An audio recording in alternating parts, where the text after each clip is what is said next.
Bagaimanakah hukum melakukan tadarus di masjid ataupun di munasah dengan menggunakan mikrofon yang dapat mengganggukan orang yang sedang tidur?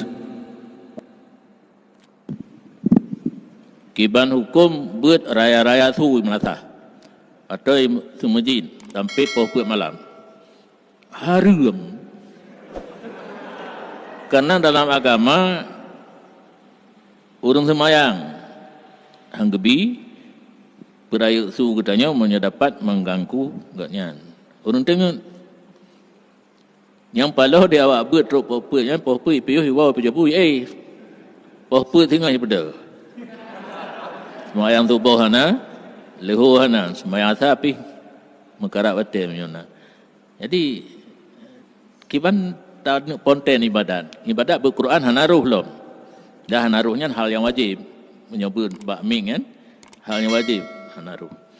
Jadi nyan payah tak bantu sampaikan kepada orang-orang kampung nyan buat yang akan terjadi barokon boh menasah masjid jarang tapi menasah yang biasa dan nak buatnya hanai semayan tarawih waktu urangnya semayan tarawih hana jihinan di tengah sebelah atau pos sebelah baru truk mulimang bawah Honda kanan pudek ming buat tu sampai pos put kada wo pajubu nyai semayang tak bawa datang puasa nah tapi sah gimana yang ke menyonyo karenanya na jalur gelantau gedam dengan kuimu mupaka mentam bayi birah le kahana baca apa le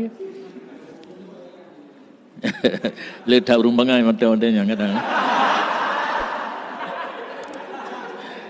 pitlah pisare kan gura kan cuma lantaran kita nyobut siarenya anta publot tablo bohi kumbung isa malanga bolabu hai walung bohi kumbung dino bolabu tak bau labu podumboh merumpok bopak merumpok kan siare pergi kalau thai tanya pada ku yobut jadi daulang lam but pakai mic raya su lang kampung mengganggu urun tengun urun kena saat singah nak kerja nanti bedah baju tahu magun tahu dan sebagainya kada perkaru tanya solusi di menyot tungku imum hai patih wate gedam geblo nyo tanya labo loudspeaker but baik loudspeaker yang menggantung untuk azan loudspeaker yang manyang buh bak pucak masjid buh bak menara untuk azan mentang orangnya lepat langsung but untuk kamat pun tidak boleh karena kamat istinhat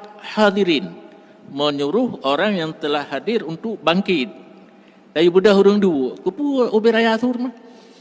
Nyo kedua apa ikamat malun. Yang pikarnya. Kamat harus cepat. Ya Allah akbar, syahadu la ilaha illallah, syahadu la ilaha. Padunggar. Hanabi atali. Tiga. Nyo jino kan ditumpang laum. Allahu akbar, Allahu akbar. Ipikir orang kai bang tu. Pakat lah thai bang. Purah ibarat kitab. Wa yusannu idrajul iqamah. Disunatkan mempercepat kalimat-kalimat iqamah. Menyo azan ta'ani malu alun. Pakan dua. Nyobek lima ulang tugas seksi semayang ya seksi jemaah kalian tahu kamarnya malu alun tanpa you nak luar tadi tu ikamat le orang lain mana ubah nyata pegah mentang ubah nya kata tanpa tiga tinggal ni bekah hinon tu ikah babang mentang karena galak malu alun babang